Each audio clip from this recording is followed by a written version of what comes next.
Hello and welcome back to the Battle Room. My name is, of course, the Battle Room, and today I'm joined by my good friend Raghav. How you doing, buddy? Honestly, Colin, it's been a crazy one. You know, I had an interesting work trip. I was called into the Bay Area because Mark Zuckerberg told me that there's a huge issue in the network. There's been a hacker, there's a virus taking over, and the entire fate of the internet is on the line. So he told me, Raghav, take a look, see if you can figure out the issue. So I took a look, and I found it. I found everything, okay?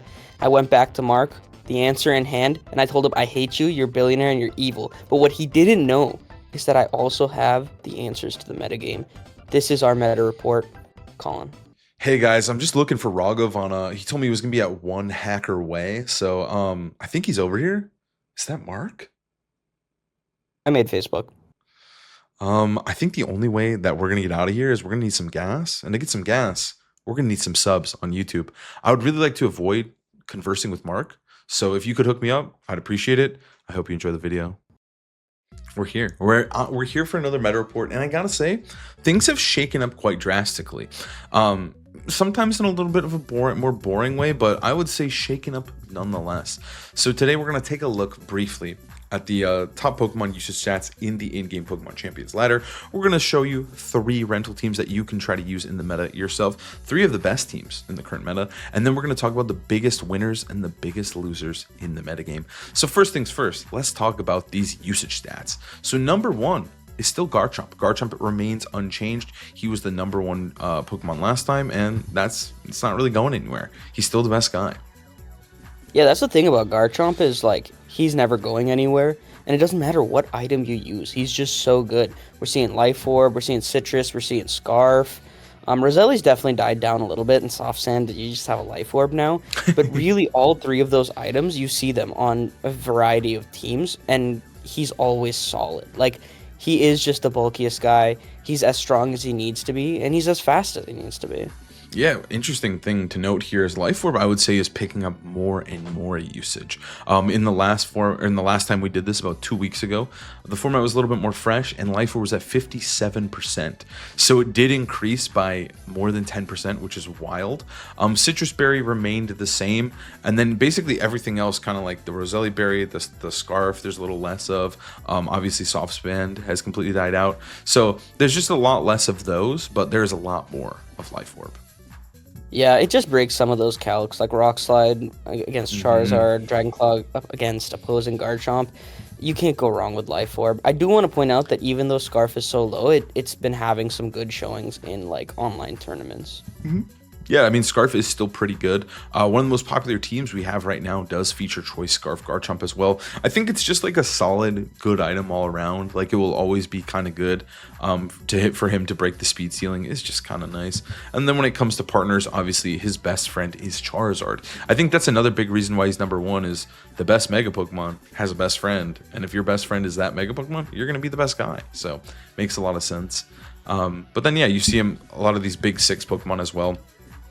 Sylveon before Basque is pretty funny, but yeah, It just makes a lot of sense. Yeah, it's like the best guys are together. They're having a party.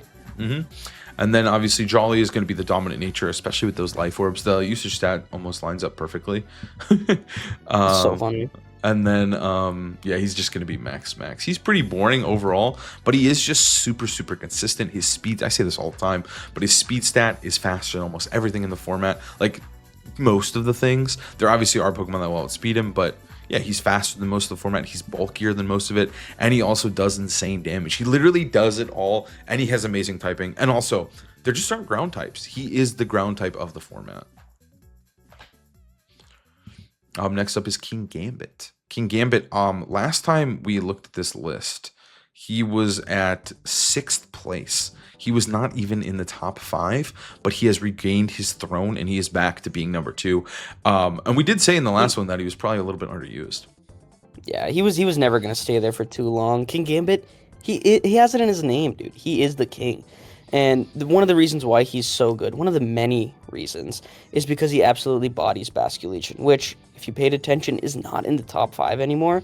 And I feel like that's the story that we're going to be talking about in this video, honestly. Like, and that's the thing about the trio that we kind of crowned really early, Garchomp, King Gambit, Basque, is that all three of them are so broken. It's just at what point are you in the meta where you're respecting one more than the other? Like, every team has to respect Basculegion because it's so good. And King Gambit, he's the best way at checking him.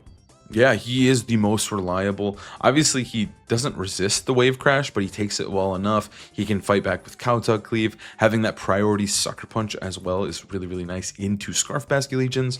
But yeah, and I would say also, like, what's very interesting about King Gambit is his item usage.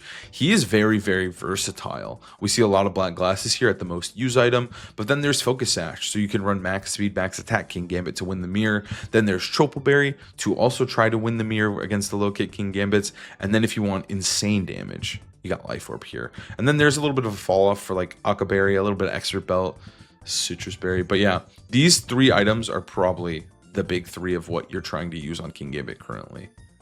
Yeah, just to talk about like how things have changed, I feel like Akaberry is definitely new. Like, it popped off at Japan Nats, so it's got a little bit of usage because, again, these Charizard mirrors are everywhere. Life Orb is obviously a new item, and I think it's really strong because it does break some of those calcs that Charizard was EV'd for, like a +2 Sucker Punch, for example. But now with the Life Orb, shit, dude, is anything living? Sash is the biggest change, right? Like, we've seen Black Glasses and Chopo the whole time, but since NAIC, what you did to the metagame, Colin, is amazing, right? That Focus Sash King Gambit is so popular now. Obviously, Colin wasn't the only one to use it. Eric Rios got second. Did it win as well? Was that No, Sash or was it was that? Chopal. It was Chopal, That was yeah. Chopal. Okay. Yeah, so Sash King Gambit just makes a lot of sense on these Tailwind teams for the mirror and just to be, have guaranteed basically 2 attacks. Yeah, I mean, like, the thing about King Gambit is he's very naturally bulky. But at the same time, in the past, we used to run Sash Bisharp. So why can't we run Sash King Gambit, right? Like, he's still strong. He still hits like a truck. He still is defiant. And I think we're even seeing on some non-Furgraph teams, like that one Furgraph Aerodactyl team that obviously featured the Sash one. There's other people just experimenting with Sash as well. It's just a really, really solid item. Like you mentioned, hitting him twice can be really, really difficult. And then obviously his partners, Garchomp, Charizard, make a lot of sense. We have the best Pokemon in the game with the best Mega. It just makes sense. Obviously, Sylveon as well. There's nothing really to talk about here. King Gambit's on like most teams, so Yeah. he's going to be again with the most popular Pokemon. It is funny to see Sylveon as such a popular partner, but Sylveon's really, really coming to her own this format. Yeah. And then obviously he's going to be adamant like most of the time. The Trick Room guys are going to use Brave, and there's a few Brave Souls who are using Jolly. Obviously, it's pretty Max is pretty consistent on him, and then most of the time you are going to see Defiant. There's nothing too crazy there. And then next up we have Incineroar. So last time Incineroar was 5th place, so Incineroar has moved up a decent amount, honestly, to 3rd. That's not too bad for the GOAT. Yeah, I'm honestly a little surprised because, of course, Incineroar is phenomenal. It just feels like the metagame is warped around some of these other Pokemon more, like Basculegion, like King Gambit, Charizard, stuff like that. But Incin, I think the biggest reason that he's become more popular is not the Delphox Blastoise team, but these Toxapex teams. Just finding other ways to use Incineroar on a team that isn't like Gengar, for example, has made Incineroar just back to being that glue piece again, that, damage reduction you need. Yeah, I mean, he has quite amazing synergy with Charizard as well. They really, I think they only share the rock weakness, which isn't even that bad. And water. And water. But water we don't count because we've got the sun up, right? So Yeah. there's a lot of like nice synergy there, surprisingly. Charizard also really, really appreciates Intimidate. His defense stat is the most, like, that's where he is the most exploitable. So that's obviously a really good pairing. He boosts your attack. But outside of that, obviously, like you said, he's good with the setup stuff. He's good with Charizard. He's good with Gengar. He has a lot of good partners right now, which has just made him like really solid. And another one of his amazing partners is, of course, number 1. I didn't even know if it was number 1, but I knew it was going to be close. Is Sinistra, right? This combination of Parting Shot into the Hospitality to switch back into Incin to switch again into Sinistra is just absurd for balance, but just almost on any team, right? We've seen it with Charizard, with Floette, with Blastoise, with Delphox, any Mega that wants to deal damage. Tyranitar, yeah. We have seen it with Tyranitar as well. Like, it just doesn't matter. You just have this really stupid combo that makes up a big core of these balanced teams. Well, I want to say I was actually like exaggerating a little bit. I do think the Delphox like Floette stuff is the biggest Yeah. reason why Instin's more popular. But I meant like the most under talked about. You know, are these Pex teams? But nah, it just makes sense. He's so good with Sinistra. Like that what is it called, the revolving door Pokemon Yeah, yeah. is so annoying to deal with. And then you just have, you know, the usual suspects and Garchomp, King Gambit, Charizard, There they are. Sneasler, his other fake out brother, and then there you go, the boys, dude. So I think Instance, he's just good again, you know, and I feel like Sneasler being less common is also always good for Instant. And then when it comes to items, Citrus Berry in the past, it's gone up a little bit in usage, but like not by much. It was 62%, and then the actually Chople Berry used to be second, but now it is Passion Berry. But yeah, it's just clearly Citrus Berry has kind of eaten their little bit of usage. Like if you have a Citrus Berry, that is what you want to put it on this guy, right? It's just his best item. Yeah. He's obviously is usually going to be one of these defensive natures, depending on what your team needs. I think that's another reason he's so good. Is like, hey, I'll take the physical defensive one. That's the one that's good for me. Or like, hey, I think I really want to live a Light of Ruin. I'll run Careful. It's just nice. He's flexible. Yeah, those Yeah, common some of spreads these or whatever. EV spreads are, I don't know. But That you one's need to crazy. figure out what you want your Instant to live, you know? Yep, it's just like whatever your team needs or how you see him fitting into it, and then obviously Intimidate. But yeah, Incineroar rising up to third, I think not too surprising. Charizard at fourth, I must say, is a little bit surprising. The fact that a Mega is up here is kind of absurd. It's kind of nuts. It is absurd, but it isn't, because Charizard is so fucking good. It is the best Mega. We're seeing it on Rain teams because it's Yeah, that good. yeah. A lot of the time, you don't even need Floette anymore. Charizard is just that good. Like, I do agree with you. It's surprising that a Mega can be top 5 in usage, but at the same time, this is going to be our shortest section because what is there to talk about? Like, he does one thing, and it's Sets- like Heat Wave. It's true. Yeah, It's 7%. Have we ever had a more dominant Mega than Charizard? I think like Kangaskhan. maybe Kangaskhan, but at the same time, I think other people were at least trying other things. I also think that Kangaskhan, when Salamence was around, like it did have a little bit of like, hey, at least it has like a really good counter to it. But Charizard, it feels like it's hard, dude. There's no like top Mega that is contesting him. Like you said, we're seeing it on Rain. We're seeing it on any type of team imaginable. He is there. He is just gonna be pressing Protect, Heat Wave, Solar Beam, Weather Ball. Like, I mean, it's kind of nuts, but it's true. Like, you are really just running these moves. One thing we should mention is Helping Hand. Yeah. Is Yeah, surprisingly we very have to good. talk about that. Yeah, that move is popping off. One of the teams we're going to feature later does include this. But yeah, Helping Hand is a very interesting move paired with Venusaur, Life Orb Venusaur, so you're able to get these surprising KOs with Solar Beam or Leaf Storm. It's very, very cool, very interesting. But that is about as interesting as it gets for Charizard moves. Yeah, and then its item. Don't use Charizard X. Use Charizard Y, dude. Charizard X is not worth it. Like, if someone's like forcing you to do it, you could get help, dude. There's no way.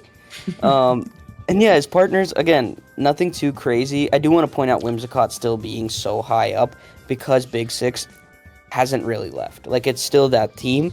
It's not winning every single time, but there's a few in top cut, right? Yeah, and kind of interesting here is the bottom guys actually. Like, seeing Venusaur at 9 is pretty wild. I do think the next time we do Creeping up. these, Venusaur is going to climb up. For Rigraph as well, that team was just super popular at the beginning of this format with the Aerodactyl as well. So you see the remnants of that team and then also of Big Six. Another interesting note is I've seen a lot of Big Six without Floette and instead having Sylveon. So maybe that is another reason Sylveon's up here. Yeah, Sylveon's really good right now. I think people are realizing you just don't want to have to bring 2 Megas, like, and you still want that fairy coverage. So, Yeah.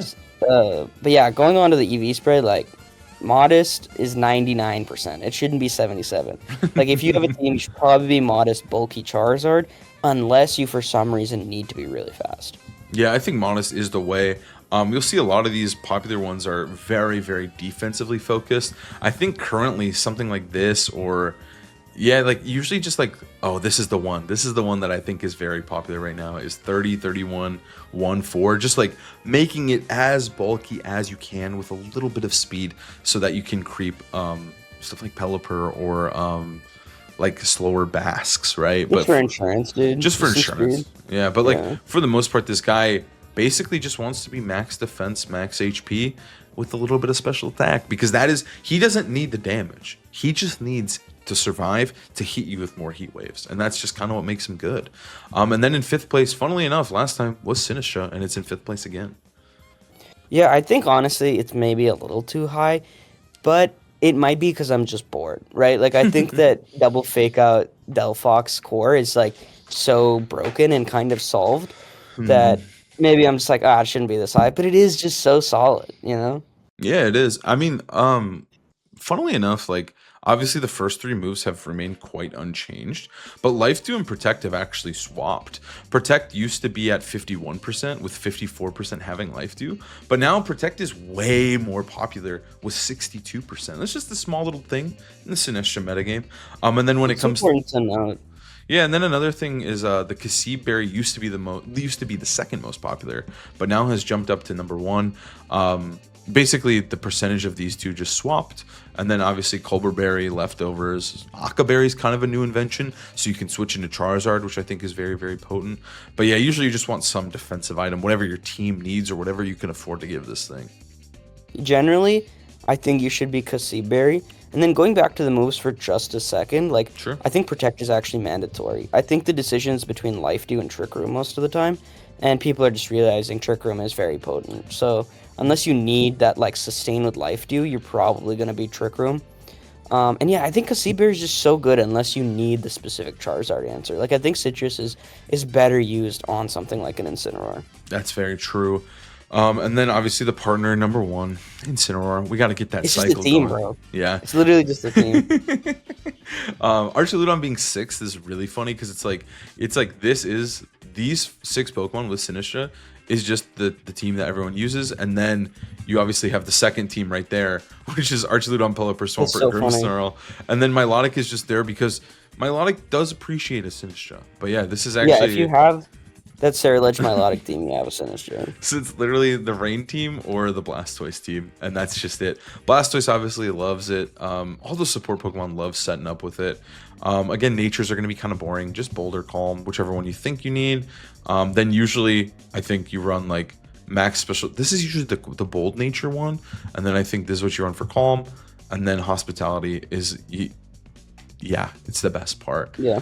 But yeah, Basculegion, he fell. He was what was he before? Number 3 previously?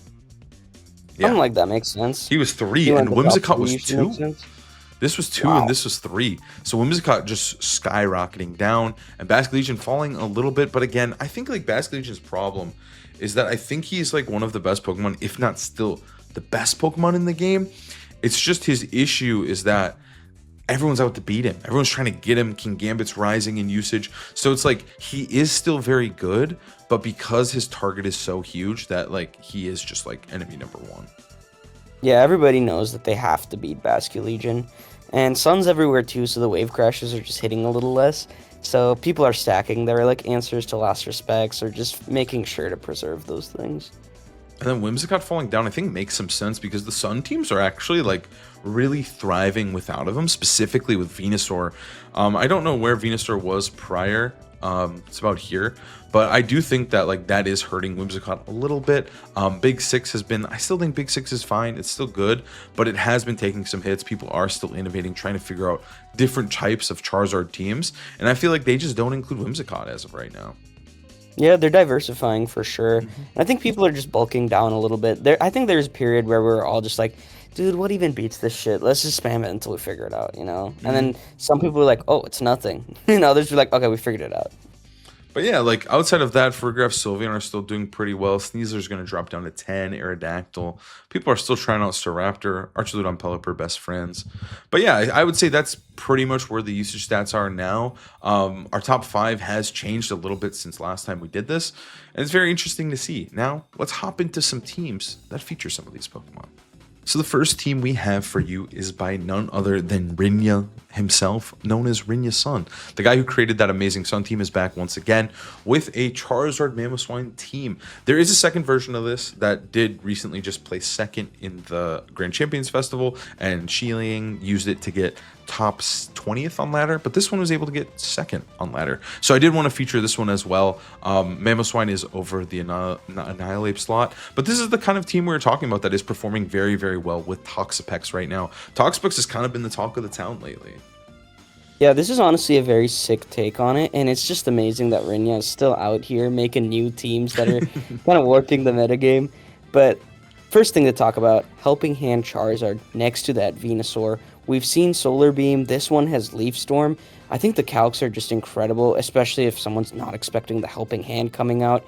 Usually we see like Sleep Powder Sash Venusaur, but I think this is just really good too, because that grass coverage, currently, it feels very nice in the format, so I'm not mad at it. Next you have Mamoswine. Rock Tomb is very cool. You just drop Icicle Crash altogether. Again, another ingenious move from our boy Rinya. You're threatening Charizard. Ice Shard is all you need against Garchomp. And you know what's better than one ground type, Colin? 2 ground types. Yeah, we've got Garchomp as well. Garchomp is just like super consistent with the Charizard. I think also on Helping Hand Charizard, there's so many cool situations that actually come up. Like I've played a lot with the Annihilate version, and sometimes you're just like, hey, I'm gonna Helping Hand my Garchomp to get a huge 2-hit KO with Earthquake, or I know I'm getting faked out in that slot. I'm going to try to get a cheeky little Helping Hand off to help out Mamoswine, or just get a surprise KO, right? Like, you're expecting, obviously, like, potentially Heat Wave plus high horsepower, but are you expecting the Helping Hand high horsepower that moves before your other Pokemon? No, you weren't. Exactly. So I think it's very cool, especially with the Scarf Garchomp, like we mentioned. It just gives you this insane ceiling paired with Venusaur. I've kind of liked it. It's kind of weird because you don't necessarily think you need Scarf Garchomp, but he's been pretty good on the team. And then, of course, we have the GOAT, Incineroar. Yeah, Incineroar is just the glue of this team. It kind of binds the two modes together, right? You have this offensive potential in Charizard, Venusaur, and that Scarf Chomp. Then you have Incineroar and Toxapex. And at the end of the day, this is what the team does beautifully. It mixes them together in a way that's so synergistic. Like, you can early game with Pex and then just clean with Scarf Chomp, or you can shit out damage with Venusaur, and then Toxapex is just like, comes in when the opponent doesn't have enough resources. Yeah, and when it comes to training, like all these Pokemon, like Charizard is going to be that normal, very offensive set, defensive set. And then Venusaur is obviously Life Orb, so you want Max Max. Mamoswine is Sash, so it's Max Max. Same with Garchomp.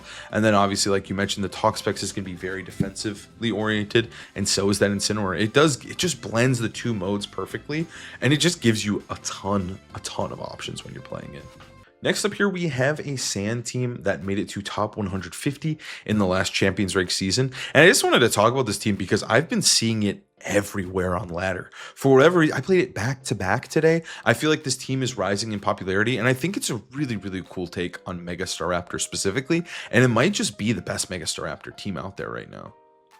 Yeah, I've definitely been seeing it pop up in tournaments too, like that Scrav, what is it called again? Grand Champions Encore. Grand Champions Festival Encore. Yeah, I feel like this was pretty popular, and Staraptor as a Mega, it just really intrigues me. I think it's a little, like, undercooked still. Like, people need to keep figuring it out, and I think this is a really interesting take on it. Like, you don't need Parting Shot, you don't need Charm, anything like that. You just need to be Staraptor, dude. Yeah, I think like what Staraptor brings to the table is like that fast Tailwind can be really, really nice.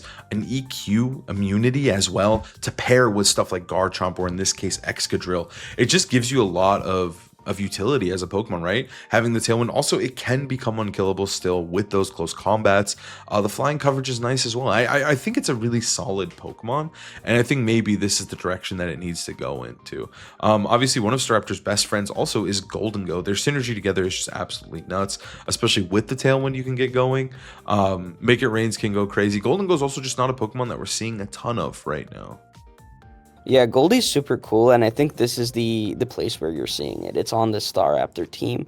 With Life Orb, its damage is still very, very good. It's just been so awkward into this, like, hostile metagame with Incineroar, Kingambit, Charizard. But these are, Pokemon that deal with it. Staraptor and Sand, hey, dude, you don't need to ask for much more for Golden Go. We also need to talk about these middle two pieces, Milotic and Sinistcha. Again, more of a defensive backbone. I'll be honest, I'm not entirely sure how Milotic like plays with this team pacing wise, but Sinistcha makes a lot of sense with Staraptor just because it doesn't have Roost, you're running Tailwind, and Redirection is so good for things like Golden Go too. And Yeah, Pitar, of course. I think also like everybody just appreciates the healing, right? And I think having Yeah. that redirection is nice for Golden Go, right? Like you mentioned, I think it allows the Nasty Pod to really function. The Milotic I think is just like it's just that little extra Incineroar insurance as well. Yeah, that's Um, true. I think Haze is also very, very cool into the Blastoise teams or into the setup, right? Same with that little bit of Icy Wind speed control can go a long way. I think it's just like a pretty solid bulky water. I think like I don't really fully understand it either, but when I've played against it, I have found it to be quite annoying. So I think Milotic's solid, and then the Sand Boys to round everything out, just to give you that really, really strong offensive backbone. I also think the cheeky little high horsepower on Tyranitar is neat as well. Yeah, and honestly, you're right. Milo is just a checkmate mon. Like it is probably exclusively for other Milo too.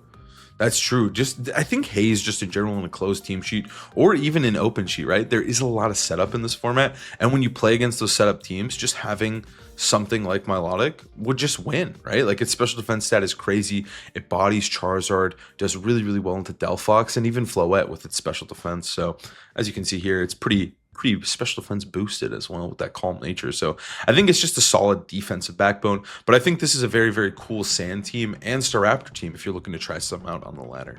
So next up here, we have a team from Snow. I believe this is a recreation of the team that Edu is currently spamming the ladder with, who's done very, very well with it. I wanted to include it because I feel like this is probably the best Parish team we have at the moment, but it also doubles as a very, very strong and effective Rain team. Yeah, I actually lost to something very similar to this at NAIC, and it knocked me out. I don't remember what was over Swampert. It was probably, I think it was Tinkaton or Sinistcha at the moment. I cannot remember. But this Parish comp is very annoying. Like, I think the addition of Vivian is super cool. Like, having that Rage Powder, but even Sleep Powder is just so good. Yeah, and I think as well, like, it's two modes, right? Like, Incin and Politoed fit perfectly in the Parish mode, but also are very, very good in the Rain mode as well. It's something you have to be prepared for and you have to respect. Double Mega has, I mean, not that it's fallen off, but, like, it does seem like it's a little less popular than it was, but this definitely seems like a really, really strong and annoying Double Mega because you have to respect the Rain mode. The Gengar is going to be double stabs here, just trying to deal a lot of damage, who he also can just kind of function in the Rain mode as well, right? Like he doesn't have to set up Perish Song. He can just hit you with stabs, shadow balls, and sludge bombs. It's a good way to support Archaludon, which is, like, of course, a weak special defense stat. So you're a little scared of Floette, but Gengar patches that up really well, and then Arch can basically become your second Mega. I think it's interesting, though, that since there's no disable on Gengar, like, you don't need an Encore user, and this Politoed is just running Hypnosis. And that can just steal you games, right? So there's some cool techs on this team. I think Pasho, for example, is very standard on Parish specifically because you're setting up Rain, and Vasculation is such a pain in the ass. And then, you know, lastly, that Swampert is just such a good mix-up. Yeah, he is just going to do tons of damage, right? Like I think that's the fun of this team is it's like hey, do I prepare for this really stally and defensive Perish Song game with Gengar and Incin, or do they just lead Politoed Swampert and press Wave Crash, right? And just start hitting me for as hard as they can. So I think it's a very, very cool mix-up that the team is capable of. But yeah, it's built by a world champion. It was used by Snow, who's an incredible Japanese player as well. So yeah, I think it's a really cool team if you're trying to use something a little bit different and a little bit off meta, but something that's still very, very potent and strong in the current metagame. So now it's time to talk about the losers of the metagame. And the first loser we have is actually going to be Mega Floette. I feel like this is the worst we've seen Mega Floette. Floette kind of got its job stolen by Mega Blastoise, funnily enough. Like pairing them together, like Floette plus Delphox turns out to be a little bit better than Floette plus Delphox. Like Blastoise Delphox is better. So yeah, Floette's just kind of saw a lot less usage. Yeah, it's honestly, I never thought the day would come because this Pokemon is so broken. Like, the damage is insane. But I think his job has also been stolen by Sylveon a little bit. Sylveon, it doesn't need to Mega Evolve, and you get to use it with a better Mega Pokemon in Charizard, right? I think the real, thing that's happening here is people are like, hey, if I Mega Floette, I can't Mega my Charizard. And that guy's the best guy. So I don't really want to be using him. And he's still amazing. He's still going to be there on those Big Six teams and those like potential setup teams. But he's just less common. Like I think people have adapted and figured out like how to deal with both the offense, Glass Cannon Floette, and the Calm Mind variants. Yeah, and then next up we have Sneasler. Sneasler is still pretty good. Obviously, on those setup teams, it's very essential. There's potential quick guard shenanigans. The fake out sash set is still thriving and doing well, but that's kind of it. Outside of that, Sneasler's just not being seen on many teams at all right now. Yeah, he's kind of continuing to be a little bit of a loser. I think a big deal is that White Herb is just not as good of a set, with Life Orb Garchomp being like more popular. It just can't live the EQ anymore. And Sneasler's kind of gotten pigeonholed on to only being on these double fake out setup teams, Protect the Queen teams. Like you'll still see him on Frostlass, but low-key Frostlass we didn't put as a loser because it's like everyone knows that. Like it's kind of eating shit right now. So Sneasler's just like, he's kind of continuing to trend downward, even though he is still a very good Pokemon. Yeah, Sneasler could definitely win big tournaments, but it is just kind of hard when it's not on many of those teams. And then we have Ceruledge. Ceruledge just didn't really perform super well in the Scraw tournament. It's definitely been kind of on a little bit of a downward spin. Like even the Charizard teams just seem fine dealing with it currently. So I feel like Ceruledge is just trending downwards, even though it was looking really good after NAIC. Yeah, I think that's the thing. Ceruledge is never like, top of the format or anything. There was a period of Indie, NAIC, and right after where people realized, dude, this thing is so good and it's so annoying. Like, it's just so strong inherently into these Charizard teams. And I really thought it was going to be around to stay, because we even saw people putting, like, Raichu on there with next to Milo Floette. But I think Life Orb Garchomp, again, has kind of ruined his day, and people just realizing, like, okay, I've played this so many times, I need to add an answer to my team. Like, think about, again, the GCF Encore again. Dude, the team that won has Weather Ball Charizard in the rain and a rain mode. Like, Ceruledge doesn't, he's not even bringable into that Charizard team. Yeah, and if you can't beat Charizard, why are you using this Pokemon? And then we have Farigiraf, and I would say Mega Aerodactyl a little bit together, but Farigiraf specifically, I feel like kind of had a bad showing recently. Obviously, Farigiraf and Aerodactyl, in between the times of our meta reports, that team skyrocketed. It was awesome. Life was good. But now as time has went on, that team has slowly started to plummet as people have started to figure out more answers to it and have teched their teams out to beat the Farigiraf, Aerodactyl, King Gambit, Sylveon team. Yeah, again, Fari and Arrow are both very solid Pokemon, but I think they're always the best when people aren't used to playing them like a million times in a row, right? Mm-hmm. And so when you're more prepared for it, like, oh, this team has really fast King Gambit next to Fari. You have to figure out, like, okay, I can beat that. It's good for a very short period of time, and then you need to innovate it again. So right now, I think it's just in that lower end of the wave where it's like, okay, we need to regroup and figure out how to push these Pokemon again. Yeah, and I think Fari is still the premier Trick Room setter. Obviously, hard Trick Room teams still will abuse Farigiraf, but I feel like Farigiraf at the high levels have started to dip a little bit. And then same with Aerodactyl, we mentioned him a bit, but like he's just really not on many teams right now. Charizard is still the king of the format, and it's kind of surprising how bad he currently is. Yeah, because a lot of these Charizard teams either have Wide Guard or just like Whimsicott kind of ruins his day a little bit sometimes. Mm-hmm. So I think Mega Arrow and regular Arrow are both just in an awkward spot. They need to do something very specific, right? That fits your team. So I'm not super surprised, but I'm curious to see if there'll be a resurgence or just like if it just stays like that Arrow Fari team just stays really good. Yeah, because I think another big thing too was the rise of Venusaur, and specifically the Helping Hand Solar Beam Venusaur or Leaf Storm actually does one-shot Mega Aerodactyl, just completely ruining his day. And I feel like that was like the final nail in his coffin where it's like, damn, he's kind of mid right now. He's not great. Yeah. And then Swampert is our final loser here. Obviously, we did feature a team with Swampert, but Swampert has struggled a bit in this format to remain like a big meta threat. And I do think he kind of needs some innovation. I think the Grimmsnarl Pelipper Swampert was just so popular at the beginning of the format, and as time has went on, it's just gotten a little bit worse and worse. Yeah, he's a loser because we had such high hopes for him, Mm-hmm. We projected a lot of our own desires onto him, which was unfair when he's not amazing. He's mid, and sometimes mid's what you need, but I just don't think he's like a premier mega, right? Like he's good on a dual mega team. He's still got those strong physical hits in the rain. Like he is good on those rain teams, but you need another mega, and he can't just be like the only guy you have. Yeah, yeah. And I think like he is just pigeonholed into the rain. And I think unfortunately as Rain gets more popular, he gets a little bit worse as well. I mean, it's kind of crazy that like Rain got its big win this last weekend, but it was with Charizard as the mega and not Yeah. Swampert. Like he still didn't get to shine. So unfortunately, I gotta say he's a big loser. But with that, let's check out our winners. And now for the winners. First, we have Blastoise. Blastoise, obviously at NAIC, did surprisingly well, getting top cut, and there was a couple that were in day 2 as well. But as time has went on, he's become one of the big meta staples right now. Now, I don't think his time in the sun is going to last super duper long, but I do think he is just kind of good in this format. Like, he is still pretty solid, and right now, I would say he's at his peak. Yeah, see, this is the story with Blastoise, though, Colin. We're always saying this. Like, we don't know how long he's gonna stay here, but right now is the best he's ever been, and you just gotta hand it to him. I'm so proud of Blastoise. I'm so happy for him. I've known him a long time, and he deserves this, dude. Like, he's sticking around. He's hanging with the big boys. He is. Shell Smash is all he needs.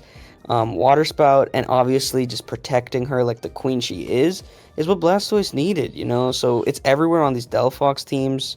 Our friend Justin Burns used Blastoise to get his Worlds invite, so it just continues to be a very real threat. Like, if you get a turn wrong, Blastoise can just end the game.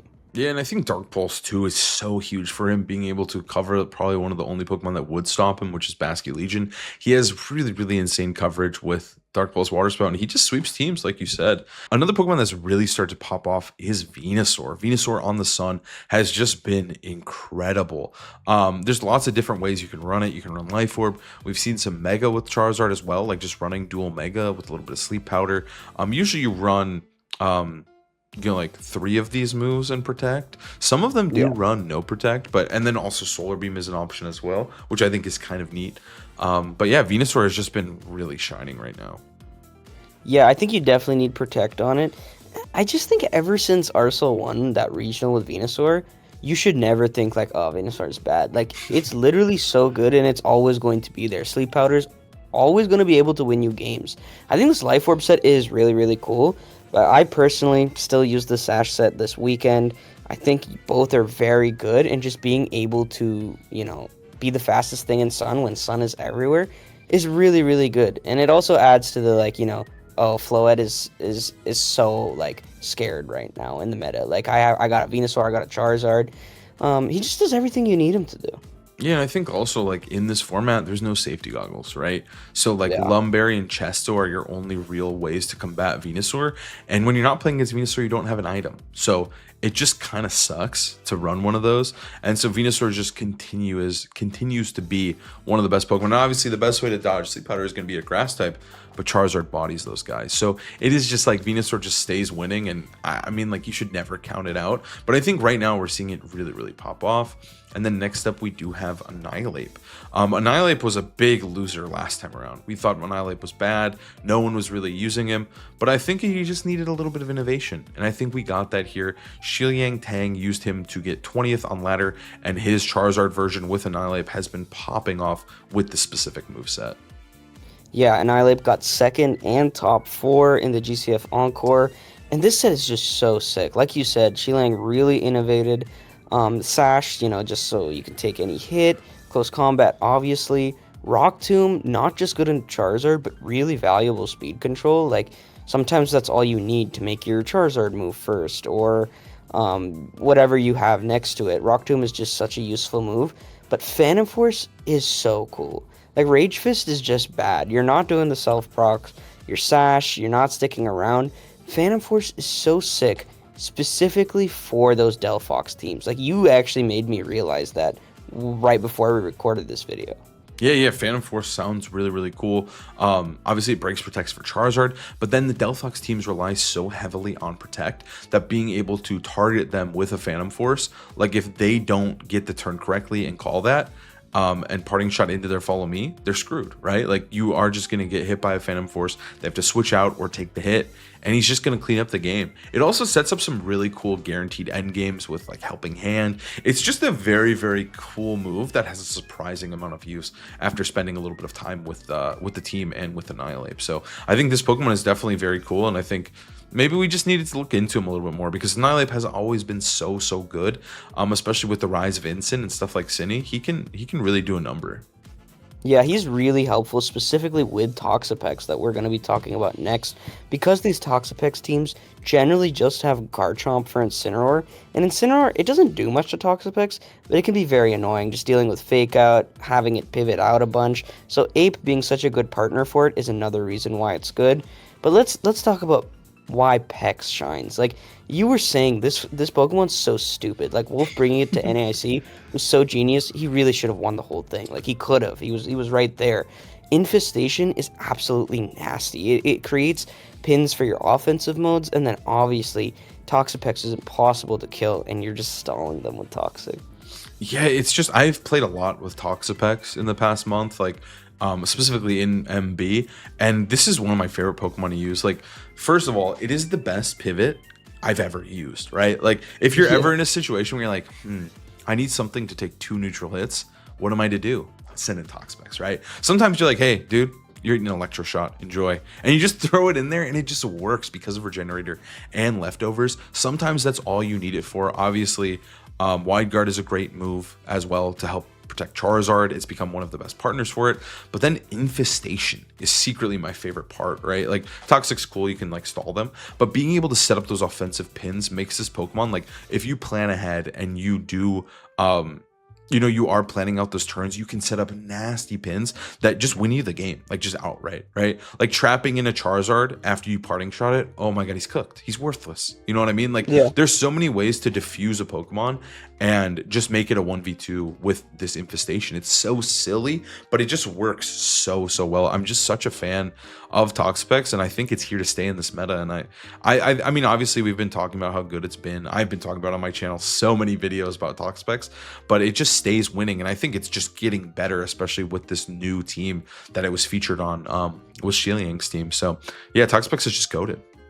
Yeah, and you have to understand, Toxapex has to be so good for Colin to like it. This is the least Colin one I've ever seen in my life. Colin, he doesn't like to think. He likes to attack, dude. He likes to just do the damage. It's true. This Pokemon's so stupid good that even he's like, whoa, this is giving me what I need right now.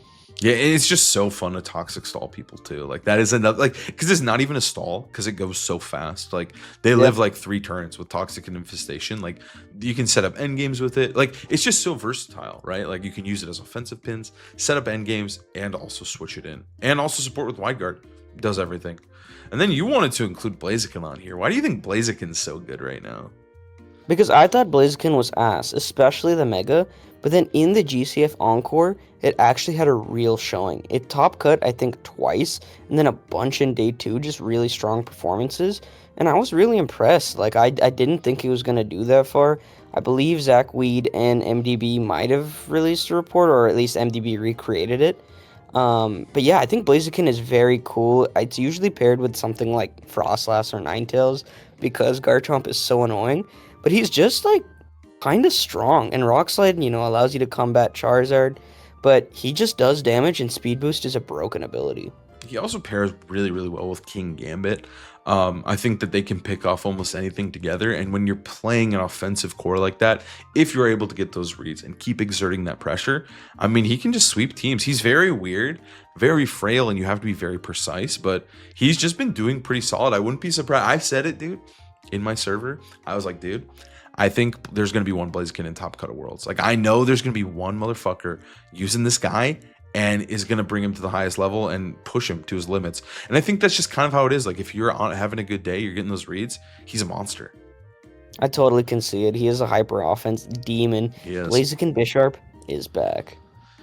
And then finally, we have Archaludon. I feel like he's been slowly winning for the past month. Like, getting Grimmsnarl was like one of the best things he could ever ask for, right? We saw how good he was with Frostlass, of all things. Rain Dance Frostlass got second, at Japan Nationals. Yeah, there she And is. I don't even think that team was a fluke. Like, I played it on ladder several times after, and it was a huge problem for me, just even with whatever team I was using or testing, right? So I think now that he has a proper screens user in Grimmsnarl and then can parting shot into Pelipper, I think it just got so much better. And Archaludon he's back, dude. He's back in full force. Electroshot Dragon Pulse Flash Cannon is all he needs. Yeah, I mean, we saw, like you said, Frostlass, Sableye, but really what he wanted the whole time, especially when he can't have his Assault Vest, is Grimmsnarl.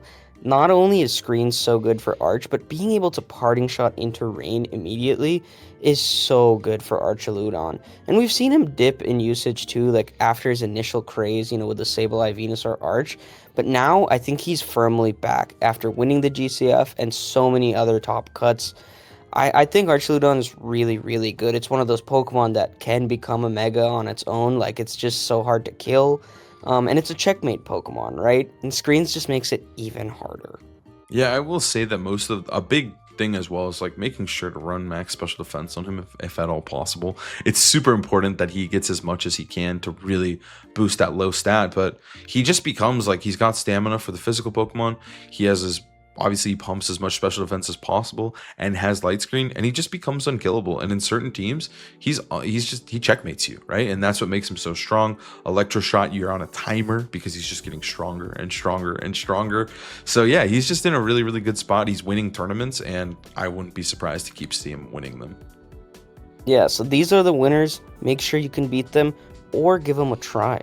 Yeah, but with that, that's gonna be the end of the video. Hopefully this meta report was useful to you in some way, whether you used one of the teams or learned something new about one of your favorites like Blaziken or Toxapex. But thank you so much for watching, and we'll see you next time. Peace.